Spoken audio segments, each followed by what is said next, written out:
কোটা সংস্কার আন্দোলনকারীরা চাঁদপুর কুমিল্লা আঞ্চলিক মহাসড়কের শাহরাস্তি এলাকাতে বিক্ষোভ করছে এবং এখানে চাঁদপুরের সাথে কুমিল্লার সড়ক পথে যোগাযোগ সম্পূর্ণ বিচ্ছিন্ন রয়েছে। অফিসের কাজ শেষে কুমিল্লা থেকে চাঁদপুরে আসার পথে আমাকে শাহরাস্তির প্রায় 1 কিলোমিটার পূর্বেই গাড়ি থেকে নামিয়ে দেওয়া হয় এবং সেখান থেকে প্রায় 2 কিলোমিটার হেঁটে তারপর এই পাশে এসে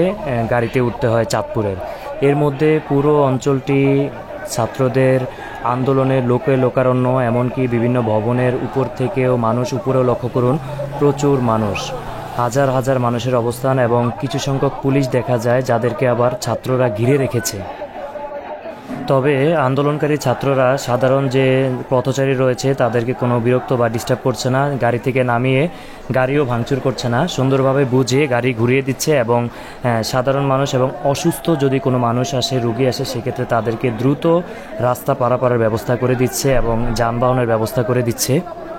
শাহরাস্তি এবং চাঁদপুর কুমিল্লা আঞ্চলিক মহাসড়কের মূল পয়েন্টের পাশাপাশি এখান থেকে যে সকল শাখা রাস্তাগুলো বিভিন্ন দিকে গিয়েছে সেই রাস্তাগুলোর বিভিন্ন পয়েন্টেও ছাত্রদের সরব উপস্থিতি লক্ষ্য করা যাচ্ছে। অনেক ছাত্রদের বিভিন্ন প্লে কার্ড দেখাচ্ছে এবং অনেকেই সরকার তাদেরকে রাজাকার বলেছে এই মর্মে স্লোগান দিচ্ছে এবং বিভিন্ন ধরনের যে স্লোগান রয়েছে কোটা সংস্কার সংক্রান্ত সেগুলো তারা দিচ্ছে কিছুক্ষণ পরপরই।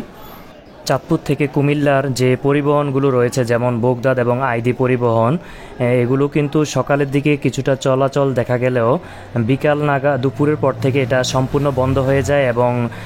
কিছু কিছু বাস কিছু অংশে চলাচল করলেও পুরো রাস্তায় চলাচল করতে পারেনি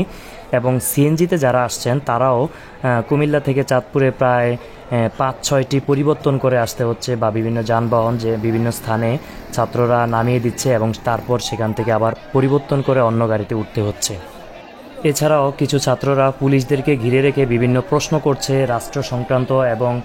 কোটা সংক্রান্ত এবং তারা যে বিভিন্ন ক্ষেত্রে ছাত্রদের উপর আক্রমণাত্মক ছিল সেই বিষয়েও তাদেরকে বিভিন্ন প্রশ্ন করছে ছাত্ররা এবং পুরো আন্দোলনটি এখন পর্যন্ত যেতটুকু দেখেছি শান্তিপূর্ণভাবে তারা করছে। তবে প্রতিরোধের জন্য বিভিন্ন সময় বিভিন্ন হামলা হয়, তাই তারা লাঠি হাতে রেখেছে, অনেকের হাতেই সেটা দেখা গেছে।